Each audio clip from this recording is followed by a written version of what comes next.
A+ کی انشورر financial strength rating دی ہے۔ یہ سننے میں تو بہت اچھا لگتا ہے، لیکن ایک عام سرمایہ کار کو اسے کتنی اہمیت دینی چاہیے؟ یہ ایک بہترین سوال ہے۔ دیکھیں، ریٹنگ ایک بہت اہم اشارہ ہے۔ A+ ریٹنگ کا مطلب ہے کہ آزاد ایجنسیوں نے کمپنی کے مالیاتی کھاتوں کا جائزہ لیا ہے اور یہ نتیجہ نکالا ہے کہ اس کے پاس اپنے پالیسی ہولڈرز کو کلیمز ادا کرنے کی بہت مضبوط صلاحیت ہے۔ آسان لفظوں میں؟ آسان لفظوں میں، کمپنی اپنے وعدے پورے کرنے کی مضبوط پوزیشن میں ہے، لیکن یہ مستقبل کی کارکردگی کی گارنٹی نہیں ہے۔ یہ ماضی اور حال کی تصویر ہے۔ تو صرف ریٹنگ پر انحصار نہیں کرنا چاہیے؟ ہرگز نہیں۔ سرمایہ کار کو اسے دیگر عوامل جیسے کمپنی کی انتظامیہ، ترقی کے منصوبے اور مقابلے کی فضا کے ساتھ ملا کر دیکھنا چاہیے۔ یہ ایک اہم ٹکڑا ہے، لیکن پوری تصویر نہیں ہے۔ چلیں اب اس تصور پر آتے ہیں جسے ہم بار بار استعمال کر رہے ہیں، تکافل۔ میں نے پراسپیکٹس پڑھا اور یہ وکالہ وقف ماڈل میری سمجھ سے باہر تھا۔ یہ روایتی انشورنس سے اتنا مختلف کیوں ہے؟ ضرور، اسے ایک محلے کی کمیٹی کی طرح سمجھیں۔ سب لوگ کمیٹی میں تھوڑے تھوڑے پیسے ڈالتے ہیں تاکہ اگر کسی کو اچانک کوئی مالی ضرورت جیسے بیماری یا حادثہ پیش آ جائے تو اس پول سے اس کی مدد کی جا سکے۔ اچھا، یعنی یہ باہمی تعاون کا نظام ہے؟ بالکل، تکافل میں بھی یہی ہوتا ہے۔ تمام شرکا یعنی پالیسی ہولڈرز اپنی رقم ایک مشترکہ وقف فنڈ میں ڈالتے ہیں۔ یہ فنڈ شرکا کی ملکیت ہوتا ہے، کمپنی کی نہیں۔ تو پھر کمپنی کا کیا کردار ہے؟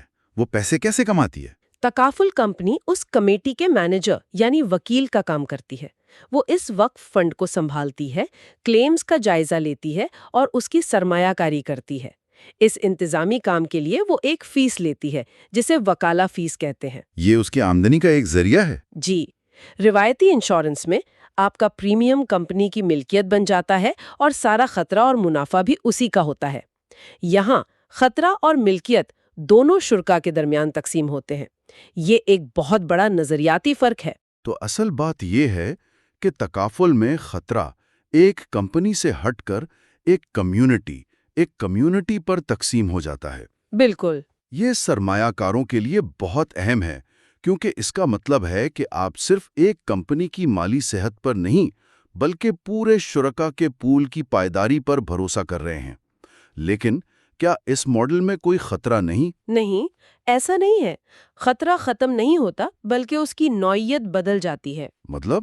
اگر وقف فنڈ میں بہت زیادہ کلیمز آ جائیں، مثلا کسی بڑی قدرتی آفت کی وجہ سے یا فنڈ کی سرمایہ کاری سے نقصان ہو تو پول خود دباؤ میں آ سکتا ہے۔ تو خطرہ موجود ہے، بس وہ ایک جگہ مرکوز ہونے کے بجائے تقسیم ہو جاتا ہے۔ اور یہیں پر شاید شریعہ ایڈوائزری بورڈ کا کردار آتا ہے۔ پراسپیکٹس میں مفتی محمد تقی عثمانی اور مفتی محمد حسان کلیم جیسے بڑے ناموں کا ذکر ہے۔ بالکل، یہ بورڈ اس بات کو یقینی بناتا ہے کہ وقف فنڈ کی تمام سرمایہ کاری اور دیگر معاملات شریعہ کے اصولوں کے مطابق ہوں۔ یہ صرف ایک مذہبی ضرورت نہیں بلکہ یہ ایک طرح کا اضافی رسک مینجمنٹ بھی ہے۔ وہ کیسے؟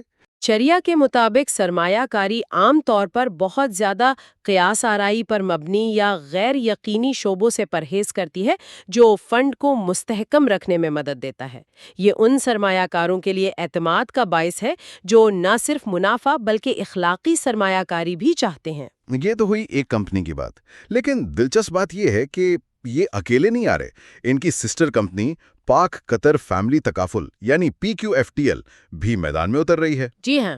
یہ جنرل تکافل سے کیسے مختلف ہے اور یہ بھی IPO کیوں لا رہی ہے؟ یہ اس گروپ کی حکمت عملی کو مزید واضح کرتا ہے۔ جنرل تکافل جیسا کہ نام سے ظاہر ہے، عام چیزوں جیسے گاڑی، گھر یا صحت کا تحفظ فراہم کرتا ہے۔ فیملی تکافل وہ زندگی کی انشورنس اور طویل مدتی بچت اور سرمایہ کاری کے منصوبوں پر توجہ مرکوز کرتا ہے۔ تو دونوں کا ایک ساتھ مارکیٹ میں آنا یہ ظاہر کرتا ہے کہ پاک قطر گروپ پاکستان میں اسلامی مالیات کے پورے اسپیکٹرم پر اپنی گرفت مضبوط کرنا چاہتا ہے۔ PQFTL کا IPO بھی بڑا ہے۔ یہ 700 ملین روپے اکٹھا چلنے کا ارادہ رکھتے ہیں اور ان کی فلور پرائز 14 روپے ہے جو جنرل کمپنی سے زیادہ ہے۔ جی، عموماً فیملی تکافل کا کاروبار زیادہ طویل مدتی اور بڑے ہجوم کا ہوتا ہے۔ لوگ سالوں بلکہ دہائیوں تک اس میں سرمایہ کاری کرتے ہیں۔ اور ان کے اسپانسرز بھی بہت مضبوط ہیں۔ بہت زیادہ پراسپیکٹس میں ان کا ذکر بہت اہم ہے۔ قطر انٹرنیشنل اسلامک بینک، قطر اسلامک انشورنس گروپ اور خاص طور پر چیئرمین عزت مآب شیخ علی بن عبداللہ الثانی جو قطر کے شاہی خاندان کے رکن ہیں۔ یہ بین الاقوامی حمایت ان کی ساکھ کو بہت مضبوط بناتی ہے۔ تو یہ صرف ایک مقامی کمپنی نہیں ہے؟ بالکل نہیں، اس کے پیچھے ایک بہت بڑا بین الاقوامی گروپ کھڑا ہے۔ پراسپیکٹس میں ان کی ایک پروڈکٹ ماہانہ بچت تکافل فلیکسی پلان کا بھی ذکر ہے، جس نے 2023 میں کافی کامیابی حاصل کی۔ یہ کیا ظاہر کرتا ہے؟ وہ صرف روایتی مصنوعات پر انحصار نہیں کر رہے بلکہ جدت طرازی کر رہے ہیں۔ یہ ایک سرمایہ کاری سے منسلک پروڈکٹ ہے جو لوگوں کو تحفظ کے ساتھ ساتھ بچت اور سرمایہ کاری کا موقع بھی دیتی ہے۔ ایسی مصنوعات آج کل بہت مقبول ہے۔ اور دونوں کمپنیاں آئی پی او سے حاصل ہونے والی رقم کا استعمال کیسے کریں گی؟ کیا ان کے منصوبے واضح ہیں؟ ہاں، اور یہ ایک اور مثبت پہلو ہے۔ پراسپیکٹس کے مطابق وہ یہ رقم ٹیکنالوجی اور آئی ٹی کے نظام کو بہتر بنانے، نئی شاخیں کھولنے، مارکیٹنگ اور برانڈ کی تشہیر اور خاص طور پر ڈیجیٹل سیلز کو بڑھانے کے لیے استعمال کریں گے۔ Digital sales? جی، یہ ظاہر کرتا ہے کہ وہ مستقبل کی طرف دیکھ رہے ہیں۔ وہ جانتے ہیں کہ اگلی نسل کے صارفین بینک کی شاخ میں نہیں آئیں گے بلکہ اپنے فون سے سب کچھ کرنا چاہیں گے۔ ڈیجیٹل صلاحیتوں پر یہ توجہ ان کی طویل مدتی حکمت عملی کی عکاسی کرتی ہے۔ ٹھیک ہے، ہم نے مارکیٹ کا جائزہ لیا، کمپنیوں کو سمجھا اور تکافل کے ماڈل کو بھی پرکھا۔ اب سب سے اہم سوال، ایک عام سرمایہ کار کے لیے ان تمام معلومات کا کیا مطلب ہے؟ کیا یہ ایک سنہری موقع ہے؟ یہ ایک موقع ضرور ہے، لیکن ہر موقع کے ساتھ خطرہ بھی جڑا ہوتا ہے۔ پراسپیکٹس خود واضح طور پر انتباہ کرتا ہے اور یہ قانونی طور پر بھی ضروری ہے کہ سرمایہ کاری میں رسک شامل ہے اور فیصلہ کرنے سے پہلے رسک فیکٹرز کو بغور پڑھنا چاہیے۔ پراسپیکٹس میں ہمیشہ رسک فیکٹرز کا ایک سیکشن ہوتا ہے جسے اکثر لوگ نظر انداز کر دیتے ہیں۔ ان کمپنیوں کے لیے سب سے بڑے خطرات کیا ہیں؟ یہ تمام عوامل اہم ہیں۔ معاشی سستی لوگوں کی بچت کرنے کی صلاحیت کو متاثر کر سکتی ہے۔ مقابلے کی فضا بھی شدید ہو رہی ہے، لیکن میرے خیال میں ان کے لیے دو بڑے چیلنجز ہیں۔ کیا ہیں وہ؟ پہلا، ریگولیٹری تبدیلیاں۔ SECP کی پالیسیوں میں کوئی بھی تبدیلی ان کے پورے کاروباری ماڈل کو متاثر کر سکتی ہے۔ دوسرا، اور شاید زیادہ اہم، شرح منافع کا دباؤ۔ اچھا۔ وقف فنڈ کی سرمایہ کاری پر ملنے والا منافع براہ راست شرکا کو ملنے والے فائدے پر اثر انداز ہوتا ہے۔ اگر مارکیٹ میں منافع کی شرح کم ہوتی ہیں تو ان کی مصنوعات کم پرکشش ہو سکتی ہیں۔ تو ایک سرمایہ کار کو کیا کرنا چاہیے؟ صرف اچھی ریٹنگ اور بڑے ناموں پر بھروسہ کر لیں؟ ہرگز نہیں۔ پہلا قدم تو وہی ہے جو آپ نے کیا، پراسپیکٹس کو پڑھنا اور سمجھنا۔ دوسرا، اپنی ذاتی مالیاتی صورتحال کو دیکھیں۔ کیا آپ طویل مدتی سرمایہ کاری کرنا چاہتے ہیں یا قلیل مدتی منافع؟ اور تیسرا، کمپنی کی قیمت کو دیکھیں۔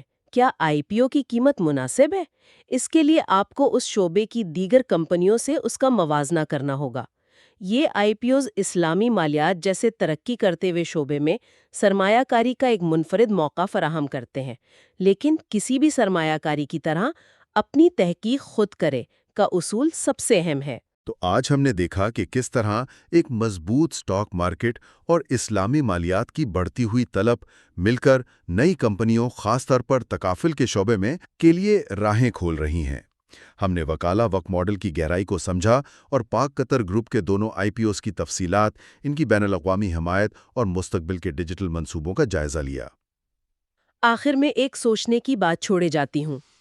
ہم نے دیکھا کہ یہ کمپنیاں ٹیکنالوجی اور ڈیجیٹل مارکیٹنگ پر بہت زور دے رہی ہیں، لیکن سوال یہ ہے کہ کیا یہ روایتی اصولوں پر مبنی تکافل کمپنیاں پاکستان کی مارکیٹ میں آنے والی نئی تیز رفتار انشورٹیک سٹارٹ اپس کا مقابلہ کر پائیں گی؟ یہ ایک دلچسپ سوال ہے۔ کیا ایک تیزی سے ڈیجیٹل ہوتی دنیا میں ان کا قائم کردہ اعتماد اور شریعہ کے مطابق فریم ورک اپنی برتری برقرار رکھنے کے لیے کافی ہوگا، یا انہیں مزید تیز اور لچکدار بننا پڑے گا؟ یہ دیکھنا مستقبل میں بہت دلچسپ ہوگا۔ مستقبل کی اپڈیٹس کے لیے بیل آئیکن دبائیں اور ہمارے چینل کو لائک اور سبسکرائب